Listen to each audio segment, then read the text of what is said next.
Alright, here we are for another track guide at Indianapolis Road. Not one of my favorite road tracks, but take it or leave it, doesn't really matter to me. I'll race it. Anyways, keys to the race card as usual. Usually SA tires, but that's not the case as most of the road races this year because of lack of fall off. Number 2 is a big one, hard braking, because you're, well, braking hard for a long period of time. And any wobble to the side will pretty much sacrifice your braking capability. Not a big fan, but that's just how this place is. And number 3, pit entry's a bitch, as usual. I actually use the same thing, I think, for Gateway. And you'll see why it's, it's ass. It's like a 3-step pit road. It's really weird. Anyways, with that said, we're going to go ahead and get to that weird pit road, and then we'll talk about the lap and all that stuff.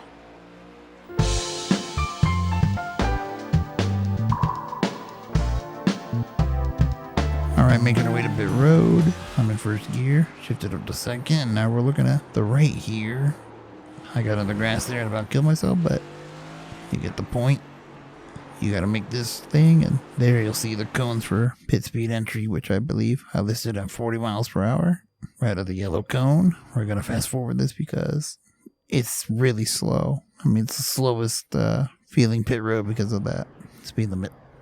Anyways, there's your limit exit, and your blue cone's gonna be right around this corner. Just follow this line here, and that should more or less get you to where you need to go. So we'll get to the lap. Here we are about to take our lap. Fix it up, fixed weather, which gave me a track temp of, I believe, 123, which is pretty hot. That time's okay. Anyways, the only changes I made are what you see on screen to the master cylinders, 44.1% brake bias, and the steering pinion as usual that I usually use. So those are my settings, and we'll see how this lap was done. So here we go.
And there you have it for 129.625, I believe is what it was. Let me back that up. Alright, so we're going to make our way into one. You'll see a little thing here pop up on the right corner. That's just showing where we're at. And we're going to brake pretty hard once you see these icons here. Or brake markers, I should say. I don't know why I call them that. And I'm braking right around that second one you see. You can see I'm pretty hard on the brakes, downshifting quite early, and you kind of want to time these pretty well. You'll just get some lockup. So I'm pretty hard on the brakes until we start to turn in, which is pretty much right around this 100 marker. We're going to start turning the wheel. And I put a little example again, top right, of what we're going to be doing through this corner. That's why you see it repeating. You want to get as close to that curb without actually hitting it. And if you do hit it, just nudge it with the sidewall. And here you don't want to be any more to the left on the exit of that corner, because it hurts your entry to the next part. So you see, that's why I went a little to the right, and we're gonna again aim for the curbing because there's actually some grip there, helps rotate the car. Here's another little section, you gotta use the curbing. Just another example again.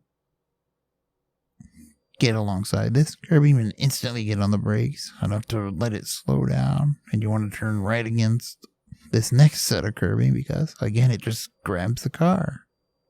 And you kind of want to stay a little right here before this chicane, which you want to try to do flat out, but I don't think it's feasible with this fixed set. You can see how on edge I was through here.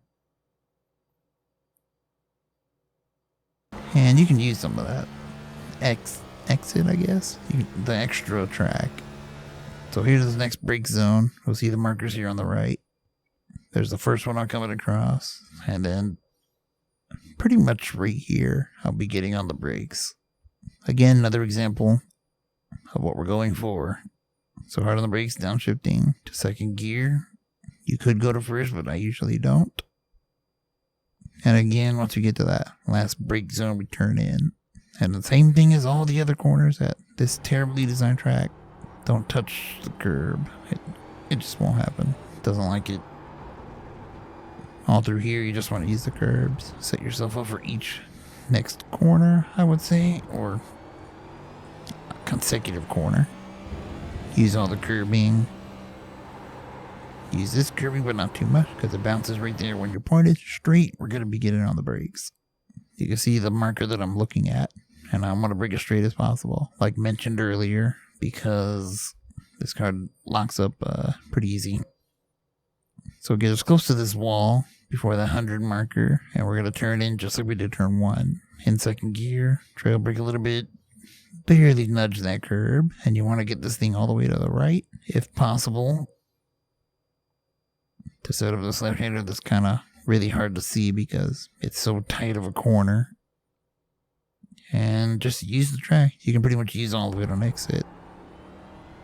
This is all real time now, so that'll take you to the line. Car gets pretty on edge, as you can see by the throttle that I could not use. Got at least on me on exit. And that should take you to the line for that lap time. Alright, so that's the end of this track guide. Try to be more in depth, but you know how that always goes. And I don't know if that little extra clip of the exterior of the car, if that helps any, but if it does, let me know and I'll, do it more often, because we got another road course coming up at Watkins Glen and I believe Darlington, or no, there's a few more tracks, a couple more I should say. Anyway, Simmers Chewy side.